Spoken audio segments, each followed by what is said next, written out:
तीन वेगवेगळ्या आत्महत्यांच्या घटना राज्यामध्ये घडलेल्या आहेत। एक घटना रायगडच्या रोह्यामध्ये घडलेली आहे, दुसरी घटना घडलेली आहे थेऊरमध्ये, तर तिसरी घटना घडलेली आहे नाशिकमध्ये।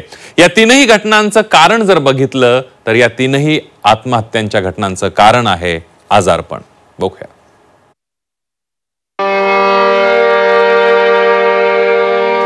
आत्महत्या, स्वतःला संपवणं, इतकं टोकाचं पाऊल उचलणं म्हणजे ती व्यक्ती किती नैराश्याच्या गर्तेत गेली असेल याची कदाचित आपण कल्पनाही करू शकत नाही। नुकत्याच तीन वेगवेगळ्या घटनांनी मन हेलावून गेलं। राज्यातील 3 ठिकाणी या आत्महत्यांच्या घटना घडलेल्या आहेत, तरी या आत्महत्यांमागचं कारण मात्र एकच आहे, आजारपण। रायगड, पुणे आणि नाशिकमध्ये आजारपणाला कंटाळून आत्महत्या झाल्या। पहिली घटना रायगड मधल्या रोह्यामधली। आजीनं नातवासह इमारतीवरून उडी मारून आत्महत्या केली। नातवाच्या आजाराला कंटाळून आजीनं टोकाचं पाऊल उचललं। दुसरी घटना पुण्यातल्या थेऊरमधली।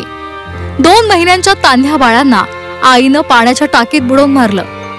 कृत्रिम गर्भधारणेमुळे तिला मुलं झाली, मात्र मुलांची वाढ नीट होत नसल्यामुळे ती तणावग्रस्त होती आणि शेवटी हताश आईनं आत्महत्येचा प्रयत्न सुद्धा केला। तिसरी घटना नाशिकमधली। निवृत्त मुख्याध्यापकानं पत्नीची हत्या केली। पत्नीची हत्या केल्यानंतर त्यांनी स्वतःचं जीवन सुद्धा संपवलं। मेंदू विकारामुळे त्यांच्या पत्नी व्हेंटिलेटरवर होत्या आणि त्यामुळे हे दोघेही त्रस्त होते। दीर्घ आजारपणाला कंटाळून त्यांनी आत्महत्येचा पर्याय स्वीकारला। 3 करुण कहाण्या आणि अंतही तितकाच करून। अनेकदा आजारपण लागलं की ते पाठ सोडत नाही। काहींना आर्थिक समस्येला तोंड द्यावं लागतं, तर काहींच्या मनावर प्रचंड आघात होतो। त्यातून ते बाहेर पडूच शकत नाही आणि त्यामुळे ते टोकाचं पाऊल उचलतात। पण काही अशी उदाहरणं सुद्धा आहेत की जे असाध्य रोगावर मात करून पुढे छान आयुष्य जगतायत। कारण एकच, इच्छाशक्ती। मनाला बुजरं करण्यापेक्षा त्याला सक्षम केलं पाहिजे आणि त्यासाठी संवाद हा महत्त्वाचा पर्याय आहे असं तज्ञ सांगतात।